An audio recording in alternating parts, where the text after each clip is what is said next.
মা, বলো তো আমরা আর কতদিন এইভাবে কাটাবো? ঘরে খাবার নেই, দোকানদাররা কেউ আর ধার দিতে চাইছে না। বাবার মৃত্যুর পর থেকে আমাদের সংসারটা যেন একেবারে থমকে গেছে। কিছুই যেন আর আগের মতো নেই। আমি কতবার তোমায় বলেছি আমাকে কোথাও কাজ করতে দাও। যদি কারোর বাড়িতে গিয়েও কাজ করতাম তাহলে দুটো টাকা আসতো ঘরে, তাহলে অন্তত পেটে এক মুঠো ভাত জুটতো আমাদের। কিন্তু তুমি তো আমার কোনো কথাই শুনছো না মা। চুপ কর দীপা, আমি তোকে কোথাও কাজ করতে দেব না। এই কথা তোকে অনেক দিনই বলেছি। সংসারটা তো চালানোর জন্য আমি কম চেষ্টা করছি না, কিন্তু এমন পোড়া কপাল আমাদের, কোনো কিছুই হচ্ছে না। তবু আমি আশা হারাইনি মা, একদিন না একদিন আমাদের ভাগ্য নিশ্চয়ই বদলাবে।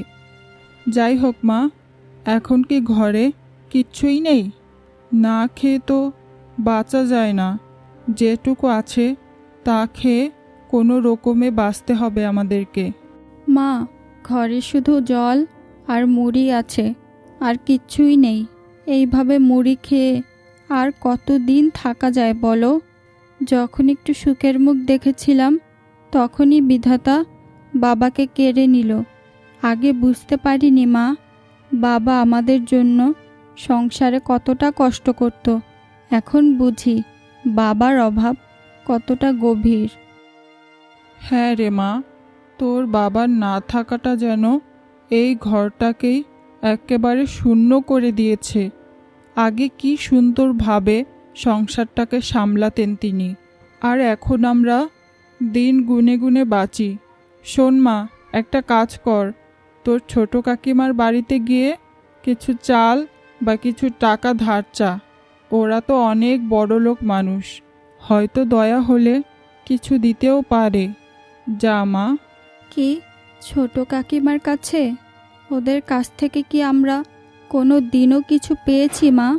ছোট কাকা তো কাকিমার ভয়ে কোনো দিনও সামনেই আসতে সাহস করেনি। মানুষ এতটা নিষ্ঠুর হয় কিভাবে মা? ওরা যখন রাজ্যের বিলাসে দিন কাটায় তখন আমরা না খেয়ে রাত পার করি। একই রক্ত, একই পরিবার, তবুও এত অমানবিক ব্যবহার। সত্যি, ভাগ্যে না থাকলে আপনজন পর হয়ে যায় মা। আচ্ছা, তুমি যখন বলেছ তখন শেষবারের মতো একটু গিয়ে দেখি কোনো সাহায্য করে কি না।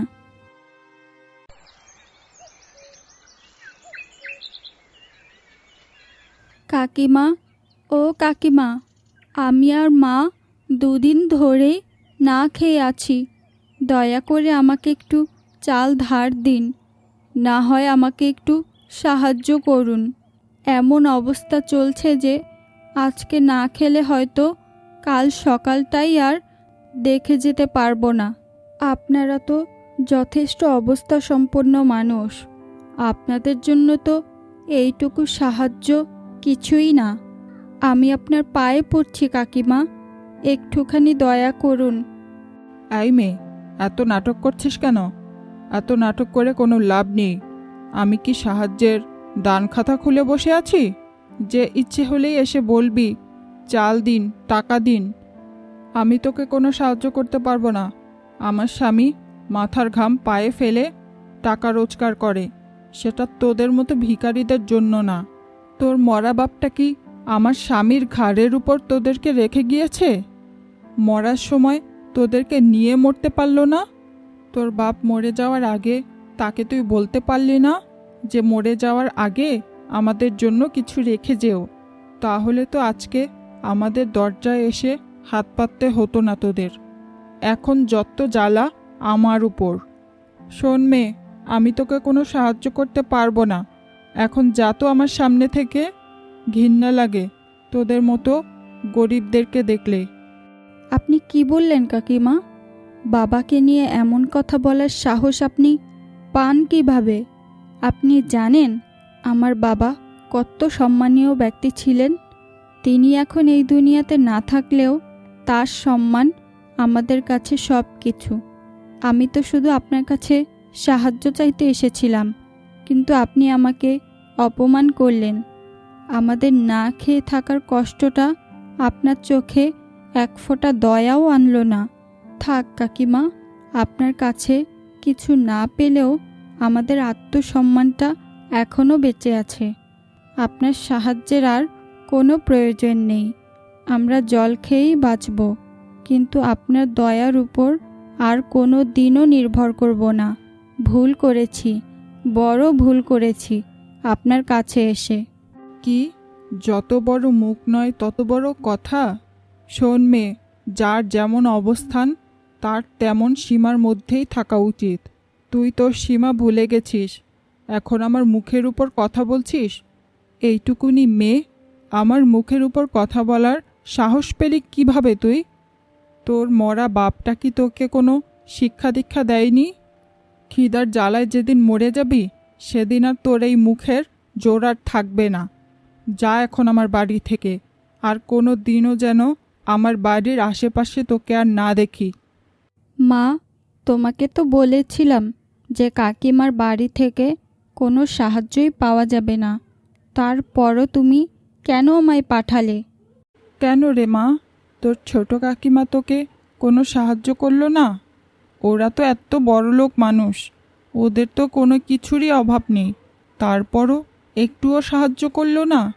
না মা, কোনো সাহায্যই করলো না, উল্টো আমায় অনেক কথা শুনিয়েছে।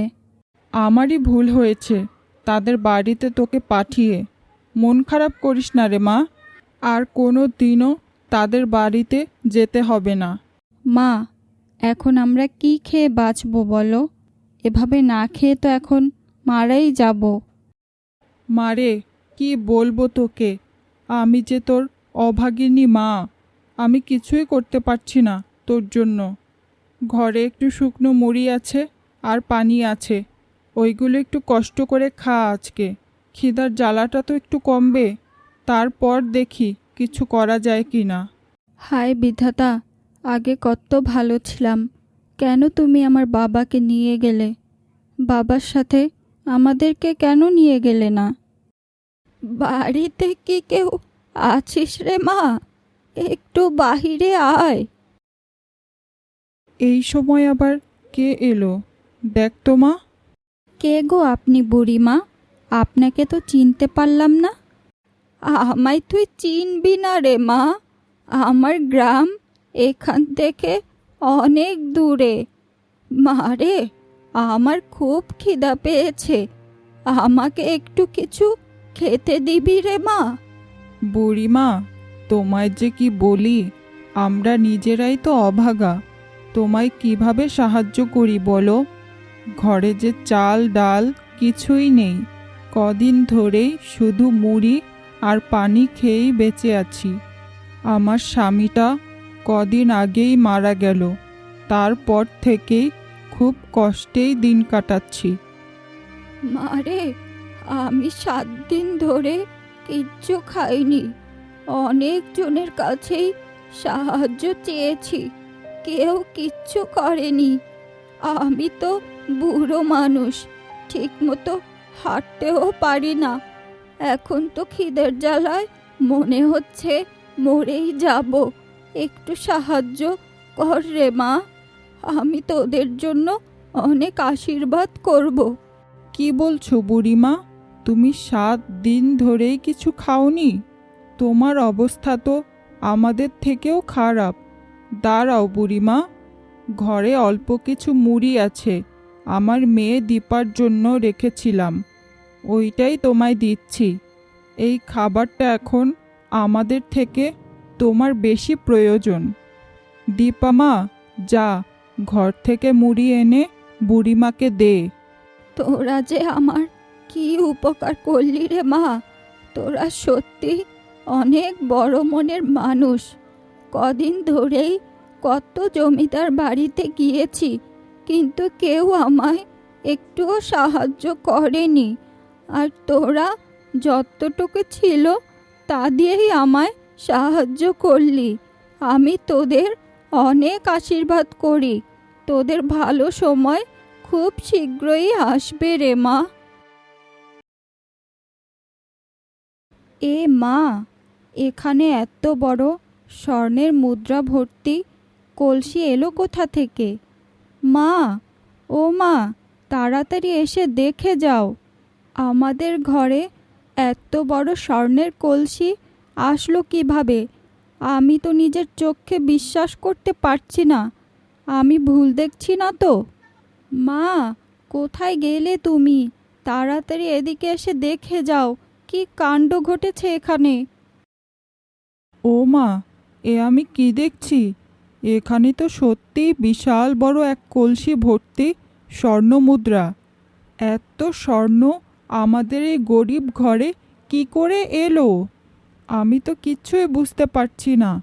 কে এখানে এত স্বর্ণ মুদ্রা রেখে গেল?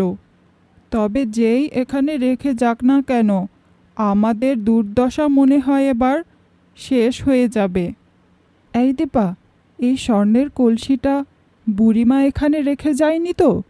হ্যাঁ মা, আমারও তো তাই মনে হচ্ছে। মনে হয় বুড়িমাই এখানে রেখে গিয়েছে। বুড়িমাই তো সেদিন আমাদেরকে আশীর্বাদ করে গেল আর বলল যে আমাদের এই দুঃখের দিন খুব তাড়াতাড়ি শেষ হয়ে যাবে। তবে বুড়িমা এত স্বর্ণ কোথায় পেল? মা, ওটা কি আসলেই বুড়িমা ছিল নাকি অন্য কিছু? হ্যাঁ রে মা, তুই তো ঠিকই বলেছিস। তবে সে যাই হোক না কেন, আমাদেরকে তো অনেক উপকার করলো, তাই না রে মা? হ্যাঁ মা, তুমি ঠিকই বলেছ। সে যেই হোক না কেন আমাদেরকে অনেক উপকার করেছে। তোমাকে অনেক অনেক ধন্যবাদ বুড়িমা। আজকে থেকে আমরা সুখে শান্তিতে থাকতে পারবো। আমাদের আর ক্ষুধার জ্বালা সহ্য করতে হবে না।